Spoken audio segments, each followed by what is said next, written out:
Hello guys, today's video I want to share with you the short story written by my husband Dmitry GJ, The Last Call. When you're fed up with totally everything, that's the real point of no return.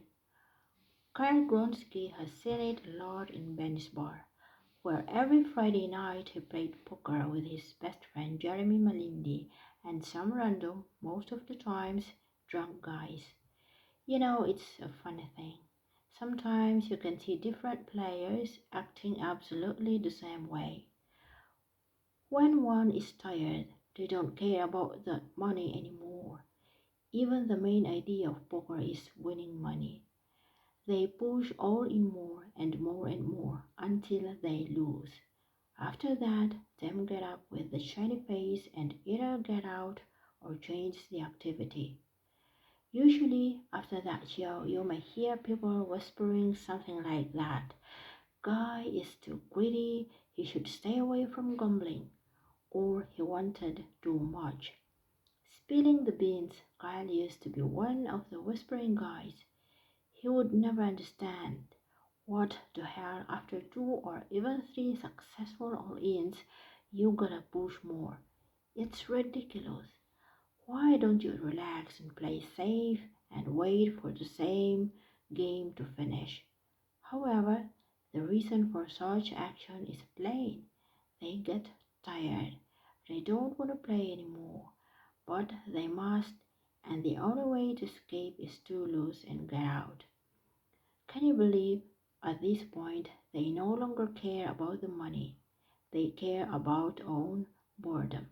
This idea has made him thought that boredom is a serious stuff.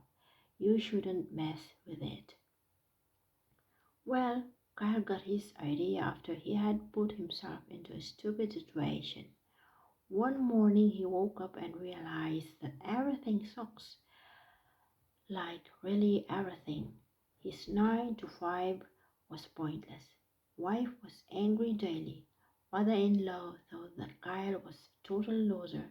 Teenager daughter praised some jerky bloggers only, and even TV showed all the same dull trash.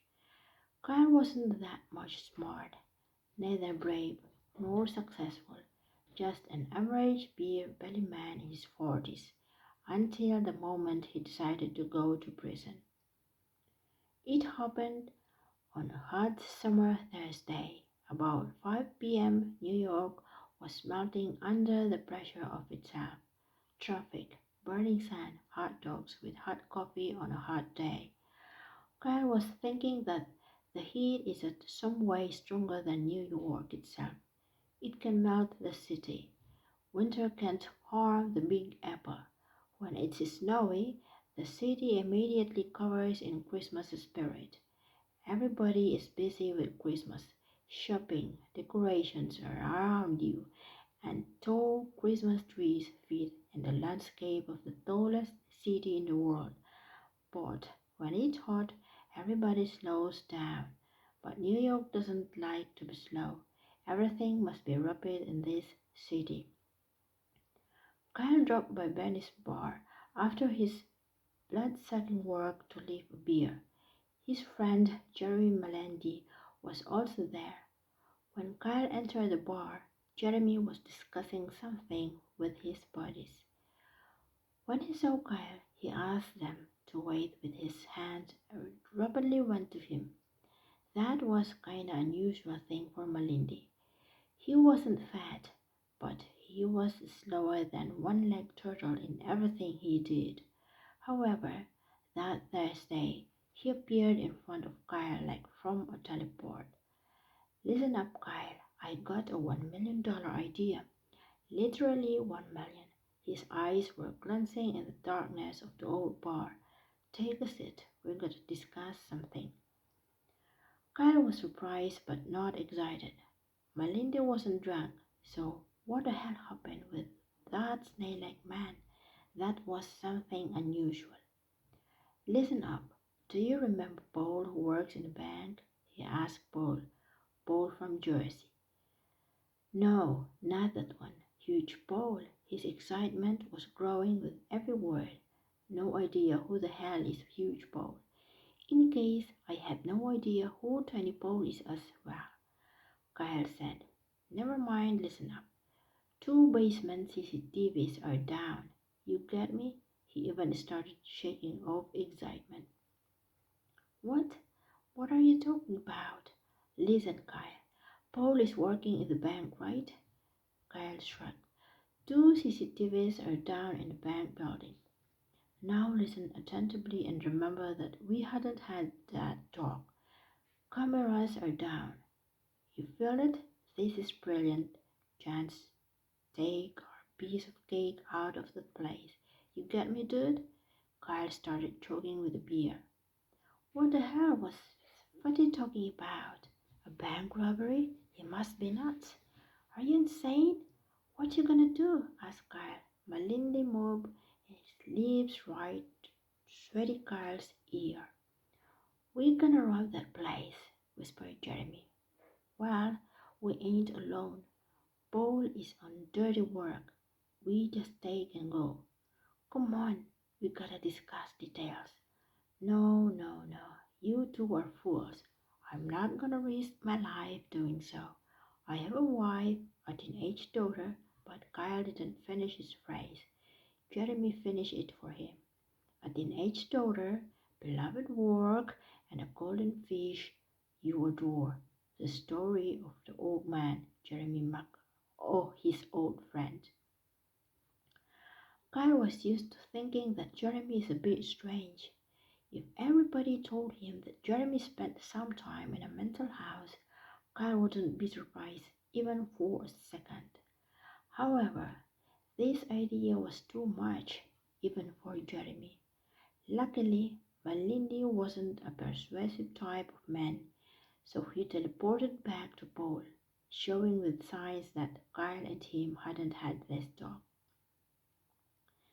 The Benny's bar was an old kind of bar that New York had long time ago. Dusty, pool table, scuds on the floor, football on TV and half light in the corner of the bar. Maybe that is why Benny was so popular among those who hated the shiny showing off of the modern fancy lounges. Kyle had a beer or two, watched the football, played one pool game with some tourists before he left.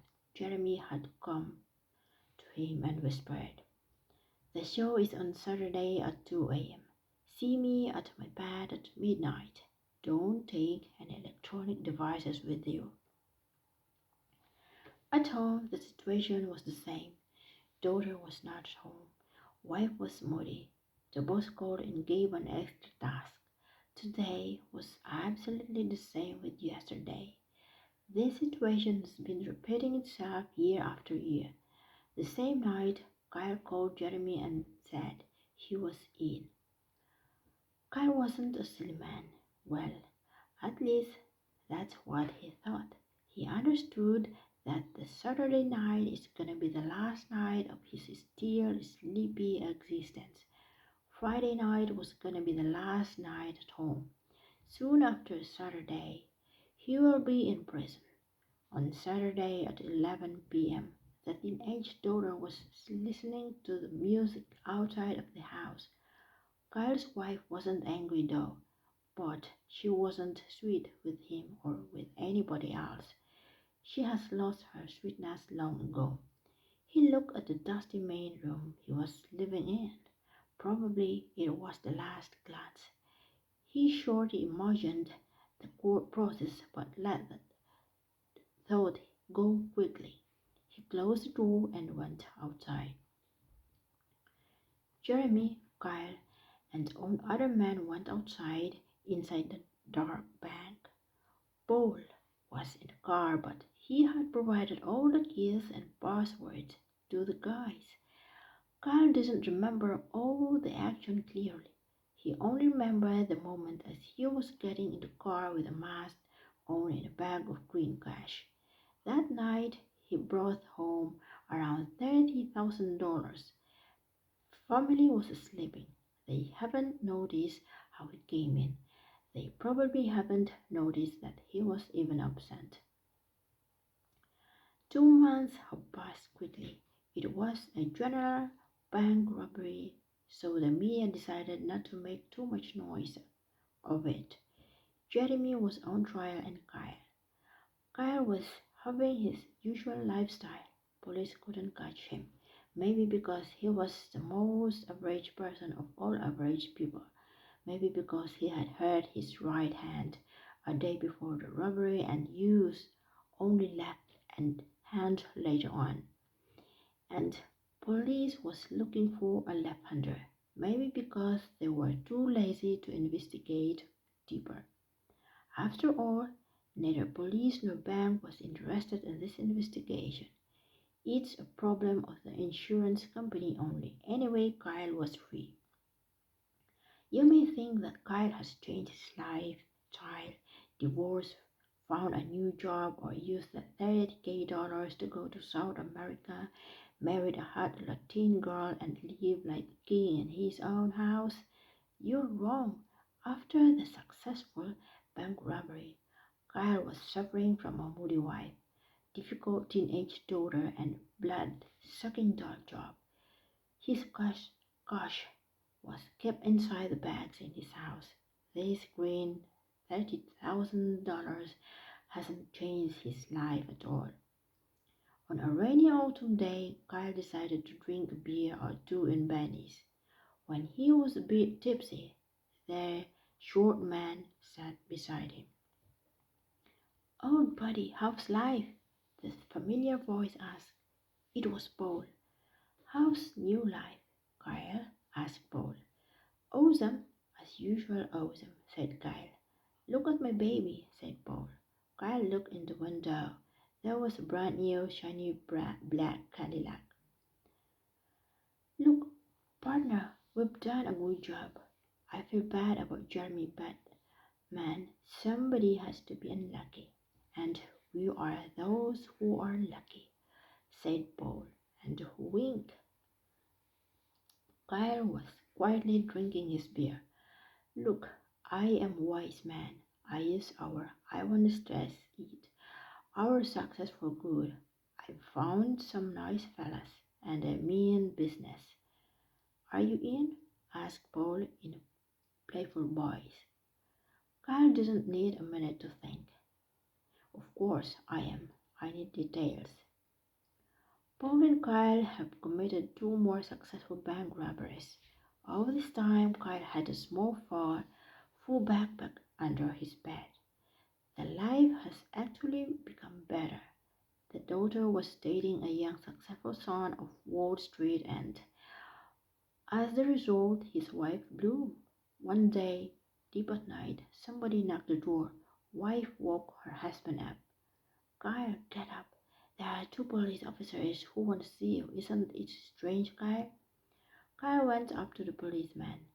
"Mr. Kyle Gronsky, you're under arrest. Please follow us. Take all you need with you."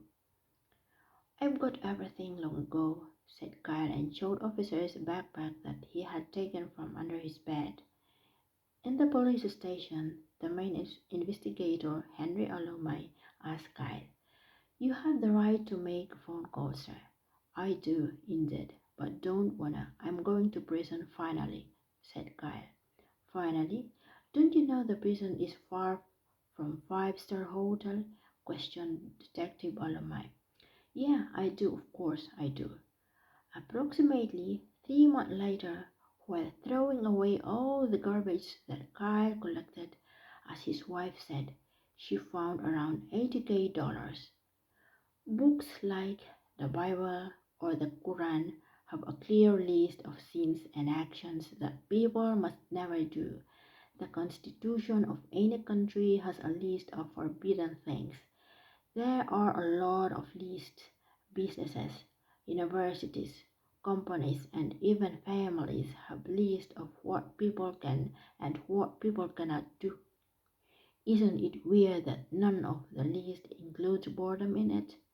This is a story written by Kuya GJ, Dmitry GJ. Thank you so much, guys, for listening. Until next time.